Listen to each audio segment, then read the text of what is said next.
శ్రీ సత్యసాయి జిల్లా సోమందేపల్లిలోని మారుతినగర్లో కుక్క విషయంలో జరిగిన ఘర్షణలో ఇరు వర్గాలకు చెందిన పలువురు గాయపడ్డారు. కుక్కపిల్ల తమ ఇళ్ల వద్దకు వచ్చి ఇబ్బందులకు గురిచేస్తుందని పలువురు తెలిపారు. దాన్ని ఇంట్లో కట్టేసుకోవాలని బోయ గంగాధర్కు గాజుల నరేష్, రామాంజీ, మారుతి వెళ్లి చెప్పారు. అయితే పావురాలు వాటి గుడ్లను చోరీ చేసేందుకు వచ్చారని బోయ గంగాధర్ వారితో వాగ్వాదానికి దిగారు. దీంతో వారి మధ్య మాటామాటా పెరిగి ఘర్షణకు దారితీసింది. ఈ ఘర్షణలో గంగాధర్తో పాటు అజయ్, ఆదర్శ్ గాయపడ్డారు. నరేష్, రామాంజీ, మారుతి, ఆంజనేయులు, లక్ష్మీదేవి, రుచితలు తీవ్రంగా గాయపడ్డారు. 9 మంది క్షతగాతులను పెనుకొండ ప్రభుత్వ ఆసుపత్రికి తరలించారు. పలువురిని మెరుగైన వైద్యం కోసం అనంతపురం ఆసుపత్రికి తరలించారు.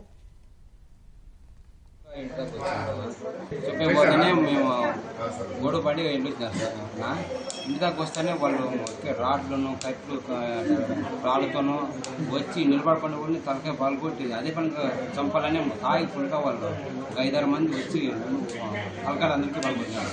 అసలు ఫస్ట్ ఎందుకు వచ్చింది గొడవ?